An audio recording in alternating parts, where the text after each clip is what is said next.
A band performs in an almost deserted theme park.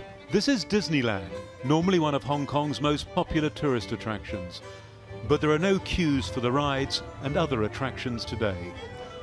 On average, 18,000 people visit each day, many of them from mainland China.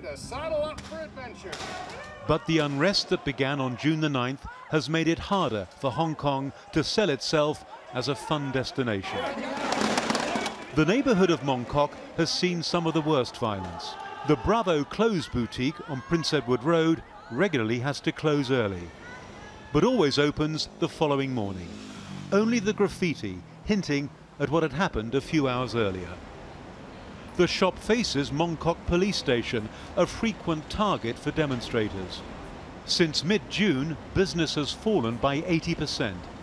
Yet the solitary sales assistant says she supports the protests because she says they want what she wants. Of course, freedom. Freedom, since I'm not the boss and just an employee. I think freedom is more important, but my boss would think business is more important. At the nearby Noodle 11 restaurant, customers are still coming, but business is 30% down on a month ago.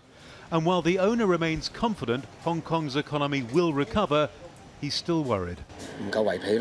It's hard to sustain the business, hard to pay the rent and the staff. In more prosperous districts, sales staff outnumber customers in some luxury boutiques. Visitors from the Chinese mainland are still arriving, but they're spending less time here and less money. Some appear indifferent to the unrest. Once I got here, it seemed fine. It's not as horrible as I imagined. Even before the protests began on June the 9th, it had not been a good year for Hong Kong's economy. It's been feeling the effects of the trade war between China and the United States, as well as the slowdown in China's economy. And all of that, argue some economists, could be enough to push Hong Kong into recession. This is a city where divisions in society are deepening.